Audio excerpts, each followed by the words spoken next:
Because of benefit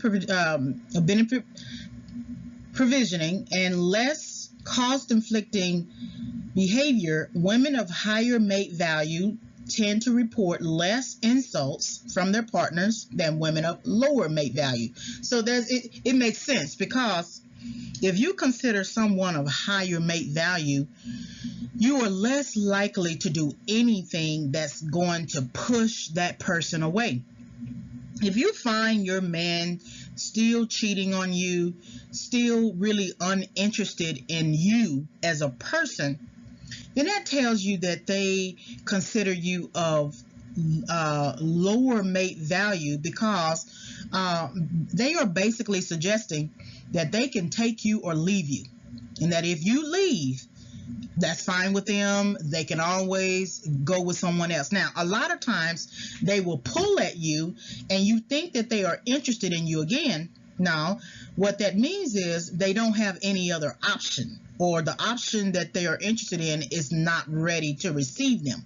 So if a man wants to leave his current wife, right? A husband wants to leave his current wife for another woman that he has met. Well, he's not going to do it on the very first time that he meets that woman, or, dates that woman, because he don't know if the woman is ready enough for him to take him. He's not going to move in with the woman on the first date or anything like that. So his job then becomes to groom her, to feel her out, figure out what she likes, do his best to try to give her everything she wants. And then once he figures her out and he knows beyond a shadow of a doubt that he can leave his wife or his long-term partner, then he will do that. At the same time, he will sort of make this case like his current partner is not fulfilling all of his needs. That is not always true. People, when they leave, they just want to leave. You can do everything for that person, but if they want to leave, they want to leave. There was when I was sort of working things out with my ex 3 or 4 years ago, and I realized something.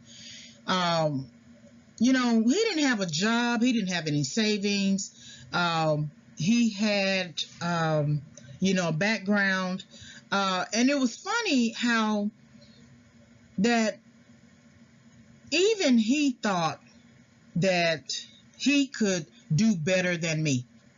It was the strangest thing. I had a job. I was stable. I had a place, everything. I am, cute as pie, I may not be, Miss America or somebody, but, I am my own Miss America. And so, and the person that he was going with, I mean, she wasn't all that gorgeous, but something between how he perceived her in terms of me, she basically had higher mate value. We had the same skin tone. We kind of looked the same in a way. But he acted like he could do a lot better than me. So then he would do this cost-inflicting behavior, which included cheating, going back and forth with his ex. He wouldn't contribute. There were some times I had to kind of, threaten to kick him out, and then I kicked him out, then took him back, And so I was losing my mate value every time I took him back. Every time I took him back. And so that's why I say in one of my blog entries on my website, let your yes be yes.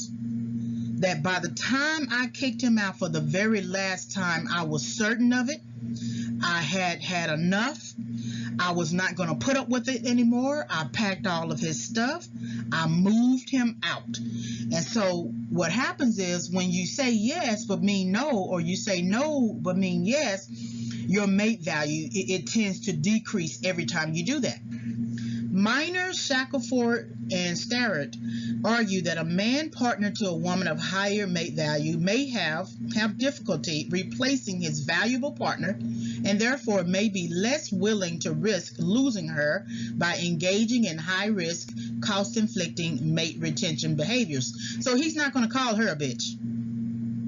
He's not going to call her out of her name. He's not going to, I'm not saying he won't cheat, but he will be so afraid to cheat or keep it up long term that he would have to make a very strong decision about it and not do it. The benefits that a high value mate bring outweigh any deficiencies. So she may be deficient in other areas, when you think about Kim Kardashian and Kanye West, and this is not to talk about them, but it is interesting that both Amber Rose and Kim Kardashian are the same in how they sort of express themselves physically, using their bodies sexually, right? But Kim Kardashian had a higher mate value, and she basically built that higher mate value with first Ray J, and then after that Reggie Bush, and then I think Chris Humphries, right? As she sort of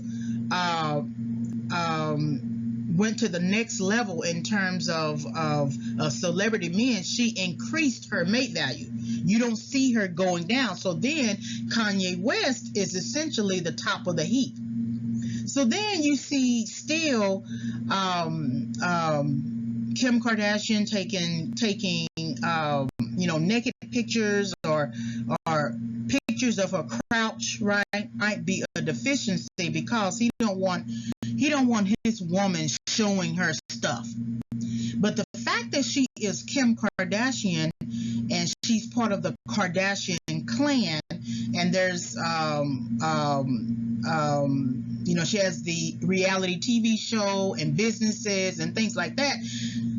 Her higher mate value was more important and outweighed any other types of deficiencies. Again, this is not to talk about her. It's just interesting because most men, if not all men, they might meet you in the strip club, but once they marry you, they don't want you in the strip club anymore, right? But then you might have a woman who says, no, I want to still stay in the strip club.